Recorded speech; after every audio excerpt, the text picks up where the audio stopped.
ಆ, ಅರುಣ್ ಯೋಗಿರಾಜ್ ಅವರ ಪ್ರತಿಮೆ ಆಯ್ಕೆ ಆಗುತ್ತೆ, ಎಲ್ಲಲ್ಲೂ ಕೂಡ ಸಂತೋಷ ಇರುತ್ತೆ. ಬಟ್ ರಾಜ್ಯ ಸರ್ಕಾರ ಆ ಸಂದರ್ಭದಲ್ಲಿ ಸರಿಯಾಗಿ ಸ್ಪಂದಿಸಿಲ್ಲ ಅಂತ ಒಂದು ನೋವು ಏನಾದರೂ ಇದೆಯಾ ನಿಮ್ಗೆ? ಆ ರೀತಿ ಏನೂ ಇಲ್ಲ.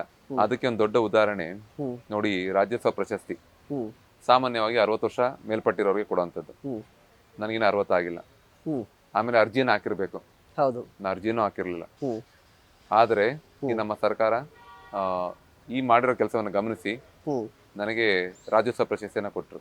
ಹ್ಮ್ ಆ ಸಮಯದಲ್ಲಿ ನಾನು ನೆದರ್ಲ್ಯಾಂಡಲ್ಲಿ ಇರ್ತೀನಿ ಅದೊಂದು ಕಾರ್ಯಕ್ರಮದ ಮೇಲೆ. ಹ್ಮ್ ಯಾವಾಗ ನನಗೆ ಈ ಥರ ನಿಮ್ಮದು ಅನೌನ್ಸ್ ಆಗಿದೆ ಅಂತ ಕೇಳಿದಾಗ ನನಗೆ ಆಶ್ಚರ್ಯ ಆಗ್ಬಿಡ್ತು. ಹೌದು, ನಾನು ಅಪ್ಲೈ ಮಾಡಿರಲಿಲ್ಲ. ಹ್ಮ್ ಆ ರೀತಿ ಲೆಕ್ಕ ತಗೊಂಡ್ರೆ ಅವ್ರವೇ ಒಂದು ಕಲೆಗೆ, ಒಬ್ಬ ಶಿಲ್ಪಿಗೆ ಗೌರವ ಕೊಟ್ಟು ಹ್ಮ್ ಏನಂತೀವಿ 60 ವರ್ಷ ತುಂಬಿಲ್ದೇ ಇದ್ರು ಸಹ ನನಗೆ ಒಂದು ಇಂಥ ದೊಡ್ಡ ಗೌರವನ ಕೊಟ್ಟಿದ್ದಾರೆ.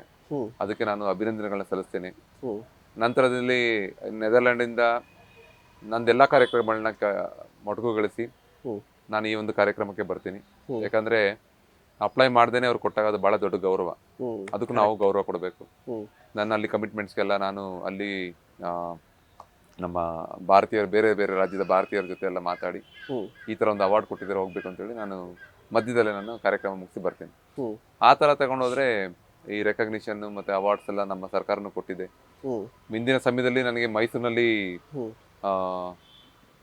3 ಪ್ರಮುಖ ವೃತ್ತಗಳನ್ನ ಮಾಡ್ತೀನಿ. ಹ್ಮ್ ಅದನ್ನೂ ನಮ್ಮ ಕರ್ನಾಟಕ ಸರ್ಕಾರ, ಹ್ಮ್ ಆಗಿನ ಮುಖ್ಯಮಂತ್ರಿಗಳು ಸಿದ್ದರಾಮಯ್ಯ ಸರ್ ಇದ್ರು, ಹ್ಮ್. ಅವರೇ ನಂಗೆ ಕೊಟ್ಟಿರ್ತಾರೆ. ಹ್ಮ್. ಆಕ್ಚುಲಿ ಅವಾಗಲೇ ನನ್ನ ಲೈಫ್ನಲ್ಲಿ ಒಂದು ದೊಡ್ಡ ಕೆಲಸ ಅಂತ ಮಾಡಿದ್ದು ನಮ್ಮ ಯಾವ್ದು? ಮೈಸೂರಿನಲ್ಲಿ ಹ್ಮ್ ಹಾರ್ಡಿಂಗ್ ಸರ್ಕಲ್ ಮುಂದೆ ಇರೋ ಜಯಚಾಮರಾಜ ಒಡೆಯರದು, ಹ್ಮ್ ಹ್ಮ್ ಒಂದು 15 ಅಡಿ ಎತ್ತರದ್ದು. ಹ್ಮ್ ಅದನ್ನ ಹಿಂದಿನ ಮುಖ್ಯಮಂತ್ರಿಗಳು 2016ರಲ್ಲಿ ಹ್ಮ್ ಸಿದ್ದರಾಮಯ್ಯ ಸರ್ ವರ್ಕ್ ನಂಗೆ ಕೊಟ್ಟಿರ್ತಾರೆ. ಹ್ಮ್. ಸರ್, ನಿಮ್ಮ ಕೆಲಸವನ್ನ ನೋಡಿದಂತಹ ಸಂದರ್ಭದಲ್ಲಿ ಈಗ ಹಾಲಿ ಮುಖ್ಯಮಂತ್ರಿಗಳು ಸಿದ್ದರಾಮಯ್ಯನವರು ಏನು ಹೇಳ್ತಾ ಇದ್ರು ನೋಡಿ, ನಿಮ್ಮನ್ನ ತುಂಬಾ ವರ್ಷಗಳಿಂದ ನೋಡ್ಕೊಂಡ್ ಬಂದಿದ್ದಾರೆ. ನಿಮ್ಮ ಕೆತ್ತನೆಯ ಮೂರ್ತಿಯೇ ಸೆಲೆಕ್ಟ್ ಆಗಿದೆ ಅಂತ ಸಂದರ್ಭದಲ್ಲಿ ಸಿದ್ದರಾಮಯ್ಯನವರು ರೆಸ್ಪಾನ್ಸ್ ಮಾಡಿದ್ದಾರೆ, ನಿಮ್ಮ ಹತ್ರ ಮಾತಾಡಿದ್ರ ಅಂತ? ಒಂದು ಸ್ಟೇಜಲ್ಲಿ ನಾವು ಹಿಂದೆ ಮಾತಾಡ್ತಾ ಇದೀವಿ, ನಾವು ಮತ್ತೆ ಸಿದ್ದರಾಮಯ್ಯ ಸರ್. ಹ್ಮ್ ಅವ್ರು ಬಂದು ಬಹಳ ದೊಡ್ಡ ಹೆಸರು ಮಾಡಿದ್ಯಾ ಕಣಪ್ಪ, ಬಹಳ ದೊಡ್ಡ ಹೆಸರು ಮಾಡ್ಬಿಟ್ಟಿದ್ಯಾ ಹ್ಮ್ ಅಂತ ತುಂಬಾ ಅಪ್ರಿಷಿಯೇಟ್ ಮಾಡಿದ್ರು. ಆಮೇಲೆ ನಾನು ಹೇಳಿದೆ, ಸರ್ ಹ್ಮ್ ನಾನು ಮೈಸೂರು ಪಕ್ಕ ಕೆಬ್ಬೆಹೊಂಡಿಯವನು, ಹ್ಮ್ ನಿಮ್ ವರುಣಾ ಕ್ಷೇತ್ರ ಪಕ್ಕದ ಕ್ಷೇತ್ರದವನು ಸರ್ ಅಂದೆ. ನಮ್ ಕ್ಷೇತ್ರದವರ ನೀವು ಹ್ಮ್ ಹ್ಮ್ ಅಂತ ಬಹಳ ಖುಷಿ ಪಟ್ಬಿಟ್ರು. ಇಲ್ಲಿರೋ ಅಧಿಕಾರಿಗಳನ್ನೆಲ್ಲ ಕರೆದಿ ಹೇಳ್ತಿದ್ರು, ನೋಡಿ ನಮ್ ಕ್ಷೇತ್ರದವರು ಹ್ಮ್ ಅಂತೇಳಿ ಪರಿಚಯ ಮಾಡಿ ತುಂಬಾ ಖುಷಿ ಪಟ್ರು. ಹ್ಮ್ ಹ್ಮ್ ಆ ನಂತರದಲ್ಲಿ ಬೇರೆ ಒಂದು ಸ್ಟೇಜಲ್ಲಿ ಸಿಕ್ಕದಾಗ್ಲೂ ಸಹ ಕೇಳ್ತಿದ್ರು, ನಂದು ಯಾವ್ದೋ ಒಂದು ಕಾರಣಕ್ಕೆ ವೀಸಾ ಕ್ಯಾನ್ಸಲ್ ಆಗಿತ್ತು, ಹ್ಮ್ ಯಾಕೆ ಕ್ಯಾನ್ಸಲ್ ಆಯ್ತು ಅಂತ.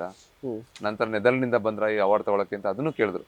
ಅಂದ್ರೆ ಆ ಥರ ಎಲ್ಲ ಕೇಳಿದಾಗ ನಮ್ಮ ಸರ್ಕಾರದ ಒಬ್ರು ಉನ್ನತ ಸ್ಥಾನದಲ್ಲಿರೋ ಒಬ್ರು ಮುಖ್ಯಮಂತ್ರಿ ಕೇಳಿದಾಗ ಹ್ಮ್ ನಮಗೂ ಹೌದಲ್ಲ, ಅವರು ಗಮನಿಸ್ತಾ ಇದಾರಲ್ಲಪ್ಪ, ಹ್ಮ್ ಇನ್ನ ಶ್ರದ್ಧೆಯಿಂದ ಇರೋಣ, ಇನ್ನ ಎಷ್ಟು ಕೈಲಿ ಶಕ್ತಿ ಇರೋದು ಅಷ್ಟು ಶ್ರದ್ಧೆಯಿಂದ ಕೆಲಸ ಮಾಡೋಣ ಅಂತ ಒಂದ್ ಸ್ಫೂರ್ತಿ ಆಗುತ್ತೆ. ರೀತಿಯಾಗಿ ನಮ್ಗೆ ಖುಷಿ ಕೊಡುತ್ತೆ ಮತ್ತು ಒಂದಷ್ಟು ಪ್ರೋತ್ಸಾಹ ಸಿಕ್ಕಂಗೆ. ಯಾಕೆಂದ್ರೆ ಹೌದು, ನಮ್ಗೆ ಹೌದು, ಹೌದು. ಬೇರೆ ಬೇರೆ ಬೇರೆ ಊರುಗಳಲ್ಲಿ, ಬೇರೆ ಬೇರೆ ದೇಶದಲ್ಲಿ ಎಷ್ಟು ನಮ್ಮನ್ನು ಹೊಗಳಿದ್ರು ಕೂಡ ನಮ್ಮ ಮನೆಯಲ್ಲಿ ಹೊಗಳಬೇಕಲ್ವಾ, ನಮ್ಮ ಮನೆಯಲ್ಲಿ ಇಷ್ಟಪಡ್ಬೇಕಲ್ಲ, ಅದು ತುಂಬಾ ಖುಷಿ ಕೊಡುತ್ತೆ ಅಂತ. ಅವರು ಅಷ್ಟೇ, ನಮ್ಮ ಡಿ.ಕೆ. ಶಿವಕುಮಾರ್ ಸರ್ ಅಷ್ಟೇ ಹ್ಮ್ ಬೇರೆ ಒಂದ್ 2-3 ಕಾರ್ಯಕ್ರಮದಲ್ಲಿ ಹೇಳ್ತಾ ಹ್ಮ್ ನಮ್ಮ ಕರ್ನಾಟಕದವರು ಬಹಳ ಟ್ಯಾಲೆಂಟ್ ಅಂತ ಹೇಳಿ ಎಲ್ಲಾ ವಿಷಯದಲ್ಲೂ ತಗೊಂಡು ಬರ್ತಾ ಇದ್ರು. ಹ್ಮ್ ಅದರಲ್ಲಿ ನನ್ನನ್ನು ಉದಾಹರಣೆಯಾಗಿ ತಗೊಂಡು, ನೋಡಿ ರಾಜಸ್ಥಾನ್ ಅವ್ರು ಮಾಡಿದ್ರು, ನಮ್ಮ ಕರ್ನಾಟಕ ಶಿಲ್ಪಿ ಸೆಲೆಕ್ಟ್ ಆಗಿದ್ದಾರೆ ಅಂತ ಹೇಳಿ ಹೌದು. ನನ್ನ ಅಪ್ರಿಶಿಯೇಟ್ ಮಾಡಿದ್ರು. ಹ್ಮ್ ಇಲ್ಲ, ಆ ರೀತಿ ರಾಜಕೀಯವಾಗಿ ನಾನು ಏನು ಮಾತಾಡಕ್ ಹೋಗಲ್ಲ. ಹ್ಮ್. ಬಟ್ ಎಲ್ಲರಿಗೂ ಮನಸ್ಸಿನಲ್ಲೂ ನಮ್ಮ ಕರ್ನಾಟಕದ ಶಿಲ್ಪಿ ಮಾಡಿದ್ರು ಅಂತ ಹ್ಮ್. ಪ್ರೀತಿ ಇದೆ. ಯಾಕಂದ್ರೆ ನಾನು ಬೆಳಗಾವಿಲಿದ್ದಾಗಲೂ ಬೇರೆ ಬೇರೆ ಮಂತ್ರಿಗಳನ್ನ ಭೇಟಿ ಮಾಡೋ ಒಂದು ಅವಕಾಶ ಸಿಕ್ತು. ಹ್ಮ್. ಅವರಲ್ಲೂ ಅದೊಂದು ಪ್ರೀತಿ ಗೌರವ ತೋರಿಸಿದ್ರು. ಹ್ಮ್ ಸೊ ಇದು ಒಬ್ಬ ಕಲಾವಿದನಿಗೆ, ಕಲೆಗೆ ಸಿಕ್ಕ ಗೌರವ.